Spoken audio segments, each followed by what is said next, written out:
नमस्कार दोस्तों, मेरी आज की इस कहानी का नाम है किस्मत।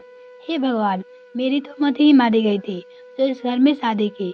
इतनी खराब किस्मत पाई है मैंने। सुबह से लग जाओ घर के काम में, बस हो गया दिन शुरू।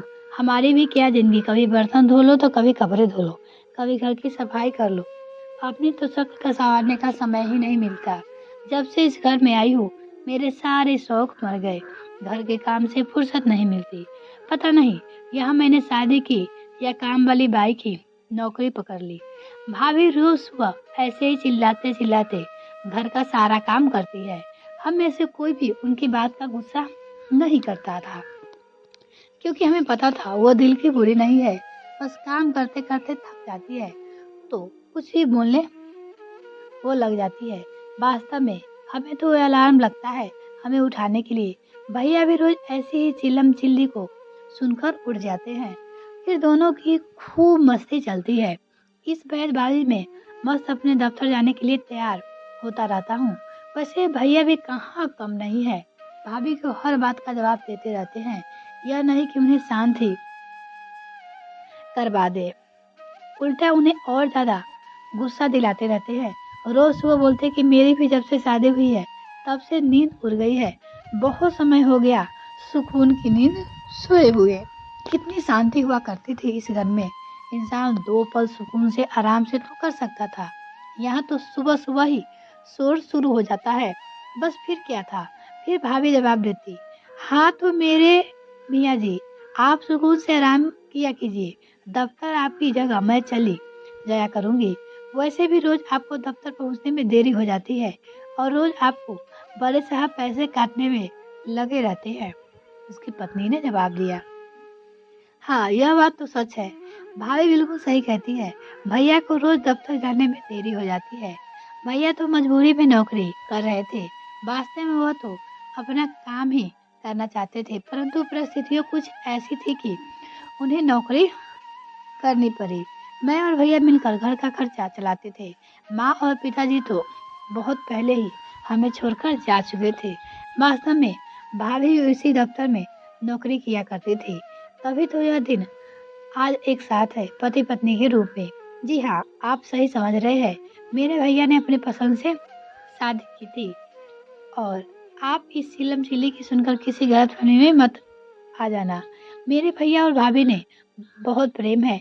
यह दोनों आपस में एक दूसरे का बातें सुनाते रहते, परंतु वास्तव में एक दूसरे पर जान छिड़कते हैं।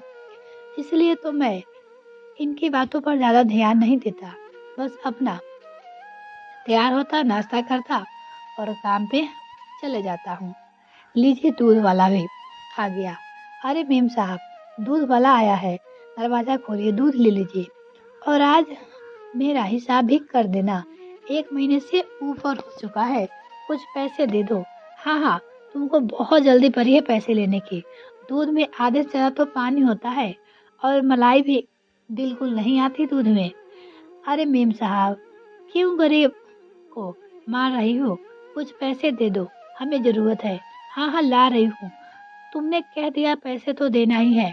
हम कौन सा मुफ्त में दूध डलवाते हैं तुमसे। अरे रचना, तुम्हें वो पंडित जी याद है जिन्होंने हमारी कुंडली मिलाई थी? कभी कभी मन करता है कि उन्हें घर मिलाकर बुलाकर उनकी खूब सेवा किया जाए, खूब अच्छे अच्छे पकवान बनाकर खिलाया जाए। कितने आत्मविश्वास से बोला था उन्होंने और बधाई दी थी कि 36 के 36 गुण मिल रहे हैं हम दोनों के। मुझे तो एक भी नजर नहीं आ रहा है।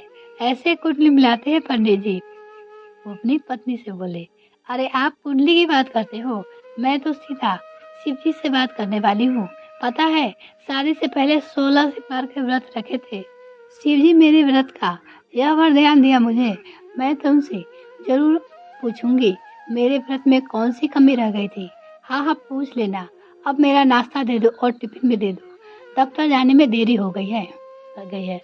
वो तो पहले ही तैयार बैठे रहते हैं कि मैं थोड़ी सी देरी करूं और वो मेरे आधे दिन के पैसे काट ले। बस फिर क्या, भाभी नाश्ता लाती, भैया भाभी को अपने बाहों में लेकर मुस्कुरा देते, नाश्ता करते, टिफिन लेते और चले जाते हैं दफ्तर। वह यह रोज का यही नाटक है।